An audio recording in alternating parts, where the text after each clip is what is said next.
Assalamualaikum warahmatullahi wabarakatuh. Perkenalkan, nama saya Ahmad Taufa dari jurusan KPI 4D. Saya ingin mempresentasikan hasil presentasi dari kelompok 2 yang kemarin sudah dibahas di minggu lalu. Yang pertama ialah pembahasan strategi reportase sesuai dengan etika jurnalistik dan hukum di Indonesia. Teknik peliputan berita. Menurut A.S. Haris Sumadri, berita yang baik adalah hasil perencanaan yang baik. Kita harus bisa mencari dan menciptakan berita. Ada 3 cara yang dapat digunakan jurnalistik untuk mencari ketiga cara tersebut, yaitu pengamatan, observasi wawancara, dan riset dokumentasi. Lalu teknik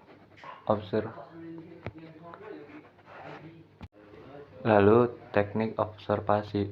Pengamatan observasi dipakai jika jurnalis langsung menghadapi peristiwa.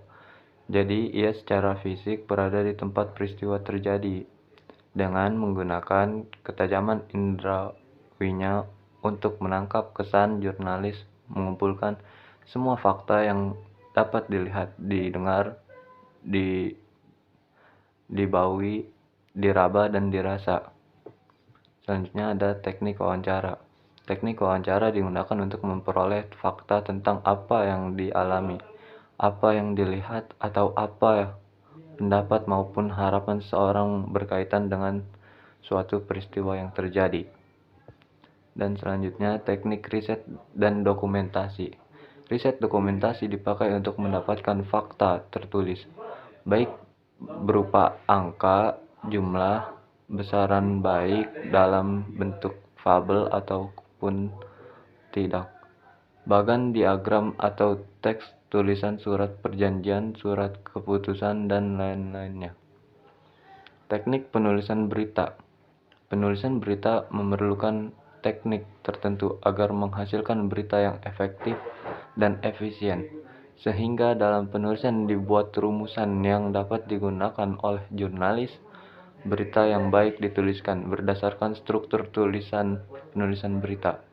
Struktur penulisan berita digunakan agar sebuah berita dapat mudah dipahami oleh pembaca, pendengar, dan penonton. Struktur penulisan berita dapat dibedakan menjadi 3 jenis, yaitu piramida berbalik yang kronologis dan kronologisnya. Piramida terbalik itu ada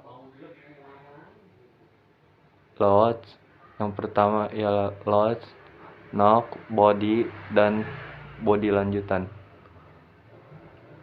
Dan piramida terbalik ialah judul, lead, tubuh berita, dan ekor. Kronologis. Penulisan jenis ini dapat dikategorikan yang paling penting hingga ke kurang penting, ataupun sebaliknya. Struktur kronologis disesuaikan dengan urutan waktu dan urutan masalah. Hal ini dikarenakan setiap informasi memiliki nilai berita yang sama, sehingga penulis harus berurutan. Reportase berita berdasarkan Undang-Undang Pers dan Kode Etik Jurnalis.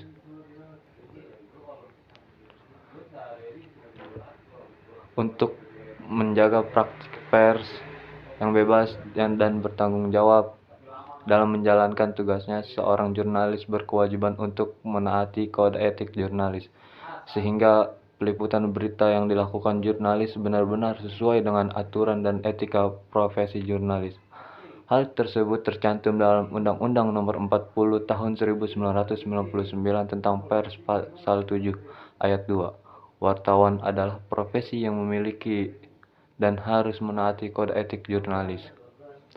Selain dibatasi oleh ketentuan hukum dan Undang-Undang Pers Nomor 40 Tahun 1999, wartawan haruslah tunduk dan berpegang pada kode etik jurnalis. Kode etik jurnalis ini dapat 11 pasal yang memberikan rambu-rambu kepada wartawan dalam penulisan berita, sehingga seorang jurnalis dapat bertanggung jawab atas informasi dan berita yang disajikan.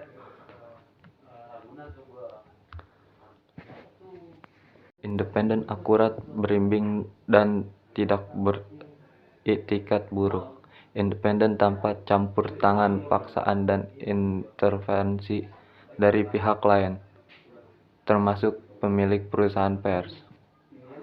Dan selanjutnya menempuh cara profesional dalam jurnalistik.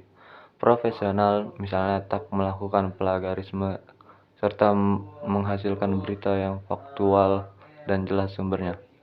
Dan yang ketiga, tak membuat berita bohong, fitnah, sadistis, dan cabul. Bohong, sudah tahu suatu hal tak sesuai kenyataannya tetapi tetap menyiarkan. Dan yang selanjutnya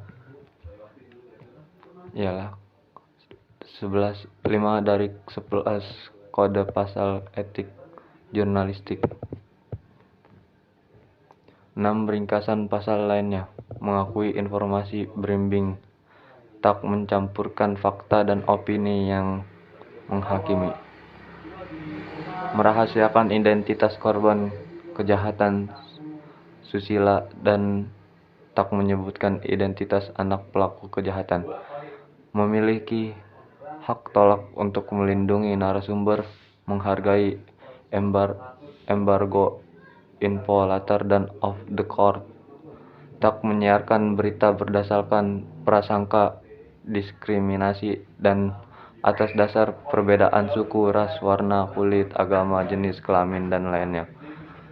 Segera mencabut, meralat, dan memperbaiki berita keliru disertai permintaan maaf kepada pembaca, pendengar, dan pemirsa. Melayani hak jawab dan hak koreksi secara profesional.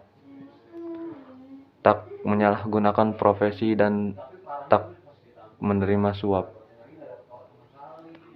Penyalahgunaan mengambil keuntungan pribadi atas informasi karena tugas sebelum informasi itu menjadi pengetahuan umum. Dan yang terakhir, menghormati kehidupan pribadi narasumber kecuali untuk kepentingan publik. Kehidupan pribadi segala segi kehidupan seseorang dan keluarganya. Jadi tidak boleh disangkut pautkan. Dan semua itu sudah saya sampaikan.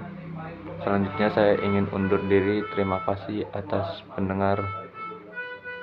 Sekian dan terima kasih. Wassalamualaikum warahmatullahi wabarakatuh.